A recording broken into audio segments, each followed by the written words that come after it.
बिस्मिल्लाहिर्रहमानिर्रहीम। अस्सलाम वालेकुम। क्या हाल है आप सबका? उम्मीद करती हूँ कि सब ठीक ठाक होंगे, खैरियत से होंगे और अल्लाह ताला सबको खैरियत से रखे, खुश रखे, आबाद रखे। तो शादी के व्लॉग्स आप लोग देखने पसंद भी करें, जिसका बहुत बहुत शुक्रिया। अब आते हैं अपने रूटीन के व्लॉग्स की तरफ, क्योंकि शादी हो गई है ख़त्म और हम लोग भी रेस्ट वगैरह कर चुके हैं। तो अब जो नॉर्मल रूटीन है ना, वो स्टार्ट हो गई है। यहाँ पर इस वक्त असर का टाइम है और आज मेरे बहुत सारे काम है। तो सबसे पहले तो बन रही है शाम की चाय चूल्हे पे, और साथ ही मैंने शामी कबाबों का मसाला बनने के लिए रख दिया है, क्योंकि अब रमज़ान में भी बनाए नहीं थे, उसके बाद भी काफ़ी टाइम हो गया। तो कबाब बने होना तो फिर वक्त बे वक्त काम आते हैं, तो इसलिए मैंने सोचा कि आज मैं कबाब भी बना लेती हूँ। तो सब कुछ डाल के मैंने कुकर में चढ़ा दिया था, इस तरह से ज़रा जल्दी गल जाती है। दाल मैंने मॉर्निंग में भिगो दी थी, तो बस इतना ज़्यादा टाइम नहीं लगेगा। चाय हमारी बन गई थी और यहाँ पर मैंने मीठा भी बनाना था कुछ, क्योंकि हस्बैंड की फरमाइश थी कि कोई मीठा नहीं है। तो मीठा बनाने के लिए फिर ये जो लजीज़ा की खीर थी ये मेरे पास रखी हुई थी और सवैयाँ थी, तो मैंने सोचा इन दोनों को मिला कर ही मीठा भी बना लेती हूँ। साथ रात का खाना बन रहा है, जिसमें मैं बना रही हूँ चिकन हांडी। और हांडी बनाने के लिए मैंने प्याज ले लिए थे तकरीबन 4 से 5 अदद मीडियम साइज़ के, और इनको बिल्कुल फ़ाइन चॉप कर लिया था। ऑयल डाला, फिर इसको थोड़ी देर तक भुनाई करूँगी कि प्याज का जो कच्चापन है ना वो ख़त्म हो जाए। अच्छा, जो इस तरह से प्याज होता है ना, जो बिल्कुल फ़ाइन चॉप्ड हुआ, वो ब्राउन नहीं होता, और उसके ब्राउन होने में तो बहुत ज़्यादा टाइम लगता है, क्योंकि प्याज का पानी निकला हुआ होता है ना। तो फिर ये इस तरह से प्याज इतना इस तरीके से कटा हुआ नहीं होता ब्राउन, और मुझे ब्राउन करना भी नहीं है, बस ये कि थोड़ा इसका कच्चापन दूर हो जाए। अच्छा, यहाँ पर मैंने साथ ही मीठा बनाने के लिए ये पतीली में दूध था वो रख दिया, और साथ ही मैंने ये जो डिब्बे वाला दूध होता है 1 लीटर वो ले लिया, और फिर इसके अंदर मैं डाल दूंगी जो ये लजीज़ा मिक्स के पैकेट है ना, ये डाल दूंगी। ये लार्ज पैक है, इसके अंदर 2 होते हैं, तो वो इसके अंदर डाल दूंगी। और साथ सवैयाँ मैंने इसलिए रखी हैं कि फिर सवैयाँ भी भून के वो भी इसके अंदर डालूंगी। तो ये शीर खुरमा टाइप का झटपट वाला क्विक सा मीठा बन जाता है और बड़ा मज़े का भी होता है। साथ साथ दूसरी तरफ प्याज भी ब्राउन हो रहा है, यानी कि पक रहा है, थोड़ा सा होगा, हल्का सा उसका कलर चेंज होगा, तो फिर बाकी की चीज़ें उसके अंदर मैं डाल दूँगी। और ये 2 पैकेट इसके अंदर लजीज़ा खीर के चले गए। साथ अभी ये इसमें उबाल आएगा, अच्छी तरह से कुक होगा। मीडियम लो फ्लेम पे मैं इसको चम्मच चला के पकाऊंगी। अच्छा, जो स्टील की पतीली होती है उसमें बड़ी ध्यान से पकाना पड़ता है, ज़रा सा हल्का सा भी नीचे लग गया ना तो सारा का सारा दूध ख़राब हो जाएगा। स्मेल वो ऐसी आ जाती है कि फिर मतलब पूरा मीठा ख़राब हो जाता है। और हमेशा जब भी डिज़र्ट बनाएं तो लकड़ी का जो स्पून होता है ना उसके साथ, या फिर ये सिलिकॉन वाले चम्मच भी ठीक रहते हैं। और बस साथ में चला रही थी चमचा भी, क्योंकि मुझे था कि कहीं हल्का सा भी ना लगे ना इसमें। दूसरी तरफ मैंने डाल दिया है इसके अंदर लहसुन और अदरक का पेस्ट, फिर उसके बाद बोनलेस चिकन था मेरे पास। अब ये था कितना ये मुझे बिल्कुल भी आइडिया नहीं है, तो बस बोनलेस चिकन सारा डाल दूंगी और फिर इसकी थोड़ी सी चिकन की भुनाई करूंगी। लहसुन और अदरक भी मैंने साथ ही डाल दिया है। फिर इसको अच्छे से, जब इसका कलर चिकन का थोड़ा सा वाइट हो जाएगा, यानी कि ऊपर वाली लेयर इसकी थोड़ी पक जाएगी, तो फिर बाकी के स्पाइसेस वगैरह इसके अंदर, ये साबुत ज़ीरा है, धनिया पाउडर है, थोड़ी सी कुटी हुई लाल मिर्चें, फिर लाल मिर्च का पाउडर, हल्दी और थोड़ी सी है सूखी मेथी, ये स्पाइसेस इसके अंदर डाल दूंगी। साथ ही नमक भी था, और टमाटर भी मैंने बहुत बिल्कुल ब्लेंड करके रख लिए हैं, क्योंकि ये जो हांडी है ना इसके अंदर अच्छी सी ग्रेवी होनी चाहिए, मतलब खड़े खड़े मसाले इस तरीके से बीच में ना हो। तो मसाले डाल के भुन रहे, और साथ साथ यहाँ पर दूसरी तरफ बेटी को मैंने कहा कि तुम चम्मच चलाती रहो, क्योंकि ये इसका मुझे डर था कि अगर ज़रा सा भी लग गया ना तो फिर ये ख़राब हो जाएगा मीठा। आजकल मौसम बदल गया है, गर्मी अब दिन ब दिन बढ़ रही है, और ये होता है कि खाना पीना तो चलता ही रहता है, चाहे जितनी भी गर्मी हो ना। वो ये कि थोड़ी सी तरजीहात बदल जाती हैं, फिर कुछ ऐसा लस्सी पीने का ज़्यादा दिल करता है, दही खाने का, या मीठे हों तो वो फिर इस तरह के दूध वाले ठंडे ठंडे मीठे इस तरह के खाने का दिल करता है। और हमारे यहाँ मीठा खैर सभी को पसंद है, और होता भी है कि खाने के बाद जब नहीं होता तो फिर ज़्यादा क्रेविंग होती है कि मीठा नहीं बना हुआ, मीठा नहीं है।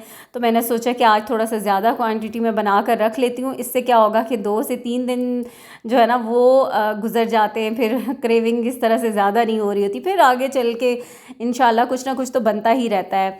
अच्छा, यहाँ पर जैसे ही इसमें उबाल आया, ये थोड़ा सा कुक हुआ, तो मैंने इसका उतार दिया। अच्छा, तेज़ आंच पे बिल्कुल नहीं पकाया मैंने, मीडियम लो फ्लेम पे। और दूसरी तरफ पैन के अंदर मैंने डाल दी हैं सवैयाँ, 1 पैकेट पूरा ही ले लिया है, और इसमें मैं डाल दूंगी तकरीबन 1 टेबल स्पून ही मैंने देसी घी का डाला है, और इनको हल्की आंच पे ही इसमें मैं रोस्ट कर लूँगी।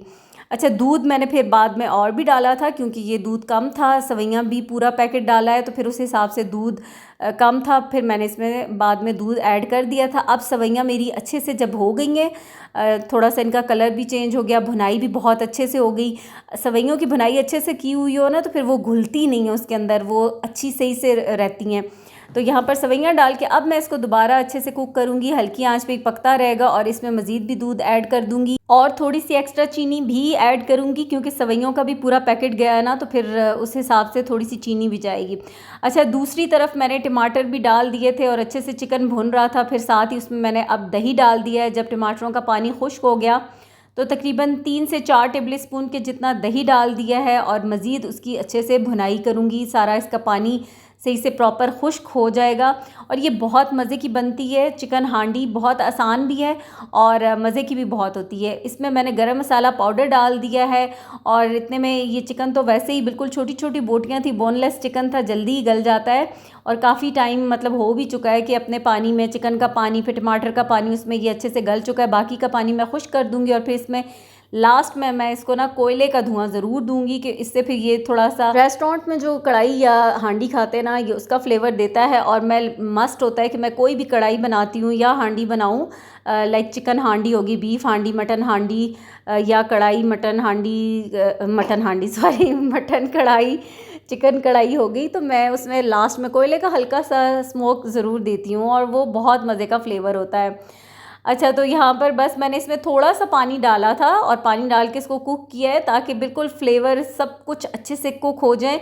और फिर उसके बाद जब वो पानी थोड़ा ड्राई हो गया तो अब मैंने इसमें कोयला रख दिया है, एक फॉयल लेके उसके ऊपर कोयला रख दिया है, थोड़ा सा ऑयल डाल के, तो बस इसका ढक्कन बंद कर दूंगी। दूसरी तरफ मेरा मीठा भी तैयार हो गया है, उसका भी चूल्हा मैंने बंद कर दिया है और बस इसको ठंडा करूँगी। फिर ऊपर कटे हुए बादाम वगैरह जो भी चीज़ें अवेलेबल हुई तो उससे गार्निश कर दूँगी और मीठा भी तैयार हो गया। और फिर आम तो अभी मेरे रहते हैं क्योंकि मैंने अभी स्टार्ट में आपको दिखाया था कि मैंने शामी कबाबों का जो मसाला बनाया है वो हो चुका था, उसको मैंने पीस भी लिया है और उसको मैंने साइड पे रख लिया है कि ठंडा भी हो जाएगा। तो जितनी देर में मैं अपने ये वाले काम करूँगी उतनी देर में वो ठंडा हो जाएगा, तो फिर मैं कबाब भी बनाऊँगी। और कोशिश यही है कि कबाब 1 से 2 दिन पे ना जाएं। अक्सर ऐसा भी हो जाता है कि कभी मसाला बना के रख देती हूँ और फिर बिल्कुल मूड नहीं होता या बन नहीं पाते तो नेक्स्ट डे पे चले जाते हैं, लेकिन मेरी कोशिश थी कि इंशाल्लाह मैं अभी ही करूँ। अच्छा, यहाँ पे इसमें से कोयला निकाल लिया था और ये शामी कबाबों का मसाला है, इसमें प्याज मैंने चॉप कर लिया। मेरे पास था हरा धनिया और हरी मिर्चें नहीं थी और मैं उनका वेट कर रही थी कि आ जाए, तो मैंने कढ़ाई के ऊपर भी डालनी है हरी मिर्चें और थोड़ा सा पुदीना डाल दिया ऐसे ग्रीनरी के लिए और अदरक कटी हुई, वरना धनिया मैं नहीं डालती कढ़ाई के ऊपर और हांडियों के ऊपर बिल्कुल भी धनिया नहीं जाता और ना ही मैं डालती हूँ। सिर्फ कटी हुई अदरक, हरी मिर्चें ये डालती हूँ। यहाँ पे चंद पत्ते मैंने ऐसे फ्लेवर के लिए पुदीने के डाल दिए थे, वो ऑप्शनल चॉइस है, मतलब ऐसे ही मैंने डाल दिए हैं क्योंकि इतना फ्रेश पुदीना था कि देख के मेरा दिल ही बस मचल गया था कि इसको डाल दूँ। और मीठा भी मैंने ठंडा होने के लिए रख दिया है। तो अभी मैं आ गई हूँ ग्रॉसरी के लिए क्योंकि मंथली ग्रॉसरी भी करनी थी और कुछ चीज़ें जो थी वो बिल्कुल ख़त्म हुई थी। तो मुझे ये होता है कि बिल्कुल ही एंड होने से पहले 3-4 दिन की अगर कोई चीज़ रहती है तो उससे पहले आ जाए सामान, बिल्कुल ना ख़त्म हो जाए, क्योंकि फिर वो बड़ा मेंटली जो है ना वो एक टेंशन सी होती है कि चीज़ ख़त्म हो जाए। और सम टाइम ऐसे भी होता है कि कोई जाया नहीं जा सकता, तो फिर वो उससे अच्छा है कि 3-4 दिन पहले ही कर ली जाए। खैर, ग्रॉसरी हमने कर ली है, फिर घर आके सबको खाना खिलाया, खाना वगैरह देने के बाद लास्ट में फिर मैंने सोचा कि अब मैं ये कबाब जो है ना इनको मैं बना के रख लेती हूँ। और ये भी मैं डायरेक्ट इसी तरह से करती हूँ कि बॉक्सेस के अंदर लेयर लगाती जाती हूँ। ये जो हमारे पास घर में आते हैं ना शॉपिंग बैग्स, इनके पॉलीथीन बैग्स, इनको काट कर तो इसी तरीके से लेयर हो जाती है नीचे डिब्बे में और फिर ऊपर कबाब रखती जाती हूँ। तो बस फिर इनको मैं फ्रीज़ करने के लिए रख देती हूँ। इससे एक तो ये होता है कि बिल्कुल भी साथ जुड़ते भी नहीं है और सही होता है। वो एक लंबा काम होता है कि पहले बनाकर ट्रेज़ में डाल के उनको फ्रीज़र में रखूँ, तो ये वाला काम जो है ना वो बहुत आसान लगता है। मेरा ख़्याल है कि जब आप बहुत सारे काम करते जाते हैं ना तो फिर ख़ुद ब खुद ही जो है अपने लिए आसानियाँ भी खुद से क्रिएट कर ही लेते हैं। और उसके बाद बच्चों ने कहा कि आइसक्रीम खानी है, तो फिर आइसक्रीम खाने के लिए हम आ गए थे यहाँ पर सफ़ीलो इस्लामाबाद। तो यहाँ बस हमारी जो फेवरेट आइसक्रीम है ना रोस्टेड आलमंड, बाकी बच्चों ने अपनी अपनी पसंद की मंगवा ली थी, किसी ने पिस्ताशियो, किसी ने चॉकलेट, और मेरी तो ऑल टाइम फेवरेट इनकी जो है ना ये रोस्टेड आलमंड होती है। आइसक्रीम खाएंगे, उसके बाद घर जाएंगे। आपसे भी चाहूँगी इजाज़त, दुआ में याद रखिएगा। अल्लाह हाफ़िज़।